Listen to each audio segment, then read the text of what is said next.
Université pour tous. Éditorial de la Nation du 6 septembre 2024 par Félicien Monnier. L'Institut de sociologie de l'Université de Berne mène depuis les années 2000 la vaste enquête TREE pour transition de l'école à l'emploi.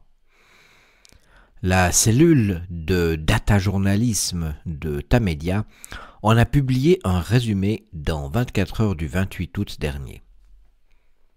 L'école discrimine les enfants issus de ménages peu instruits, titre-t-elle. Elle y décrit le parcours fictif mais exemplaire de deux jeunes hommes, Thomas et Michael, de l'adolescence à la trentaine. Tous deux aspirent à devenir informaticien. Le premier, issu d'une famille d'universitaires, père ingénieur, informaticien, mère enseignante de gymnase, finit par atteindre son objectif. Soutenu à l'école, il a pu entrer au gymnase, hébergé par ses parents durant ses années d'université. Il n'a pas eu besoin de travailler pour se loger et se concentrer pleinement sur ses études. Le père du second est mécanicien et sa mère femme au foyer. Il entame à 16 ans un apprentissage de dessinateur en bâtiment. À 21 ans, il gagne 4000 francs par mois et vit proche de son lieu de travail. 12 ans plus tard, il travaille comme planificateur de travaux dans la construction. Il n'a pas réalisé son rêve d'adolescent. Selon les résultats de l'enquête TREE, à 30 ans, 40% des enfants d'universitaires, H et A y comprises, auraient un bachelor ou un master. Seuls 19% des enfants de familles non universitaires auraient, au même âge, un titre équivalent. Pour les enquêteurs, ces résultats sont désastreux en termes d'égalité des chances. 24 heures cite le professeur Rolf Becker, directeur du projet TREE. Nous avons une école du 19e siècle. Il n'y a pas de justification scientifique pour les sélections. En plein complotisme déconstructionniste, M. Becker dénonce ce système qui profite à la progéniture de la classe politique suisse et que cette dernière n'aurait aucun intérêt réel à réformer. Une dimension volontariste sous-tend cette conception de l'égalité des chances. Elle consiste en le fait de pouvoir faire ce que l'on veut ou souhaite, sans subir de déterminisme extérieur à notre volonté ou à nos aptitudes propres. Celles-ci sont dénoncées comme dépendant des livres de la bibliothèque familiale ou des outils de l'atelier paternel. Dans une telle conception, la notion d'égalité des chances recouvre quasiment l'égalité de fait. Une fois les scories sociales éliminées, chaque homme est égal à son prochain et pourrait aspirer à partager ses rêves. Ces aspirations, dont l'égalité des chances devrait garantir le succès, ne sont pourtant qu'unidirectionnelles.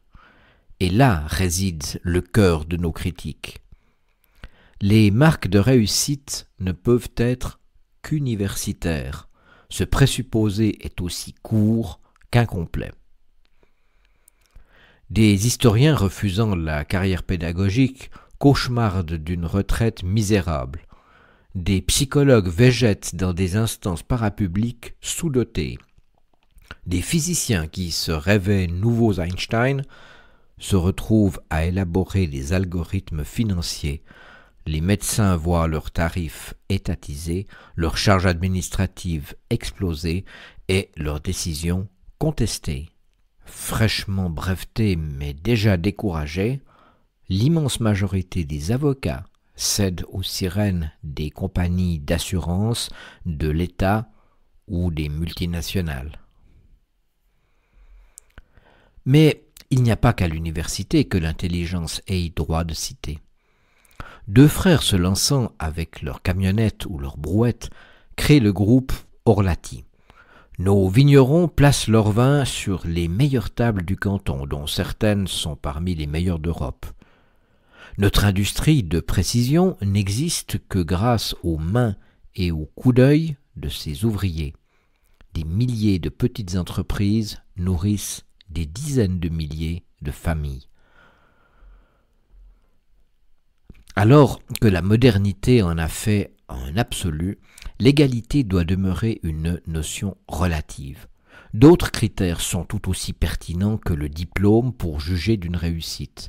La rémunération des métiers universitaires a-t-elle déjà fait l'objet d'une comparaison avec celle des anciens apprentis ? On aurait des surprises. De même avec l'épanouissement familial. À 30 ans, le temps passé au bar de l'université est inversement proportionnel à celui consacré à une vie de famille, souvent encore réduite à un concubinage sans enfants. Cette approche n'a en réalité qu'une issue: envoyer tout le monde au gymnase puis à l'université. Et là, le vent en poupe. Nous avions déjà dénoncé, il y a quelques mois, la croissance de 42% en 11 ans du nombre d'étudiants de l'Université de Lausanne. Cela revient à nier les besoins fondamentaux du pays.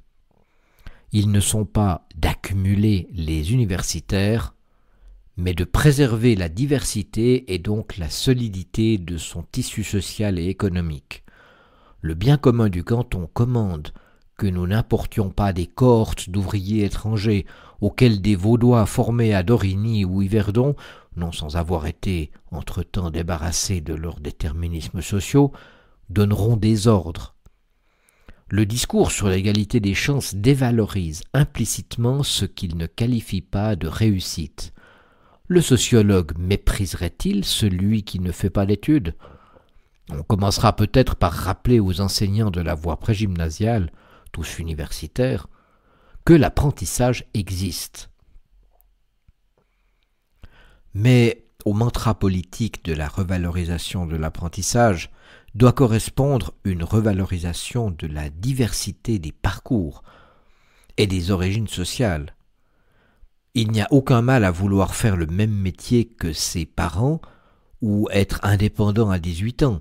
Cela peut aussi être un épanouissement que d'adhérer parfois un peu inconsciemment à ces déterminismes familiaux, sportifs, musicaux, mentaux, associatifs, religieux. Ils ne sont pas que scolaires. Ils témoignent de cette propension naturelle de l'humanité à la transmission. Fin de la lecture de cet éditorial. Si vous n'êtes pas encore abonné à La Nation, rendez-vous sur notre site internet www.ligue-vaudoise.ch.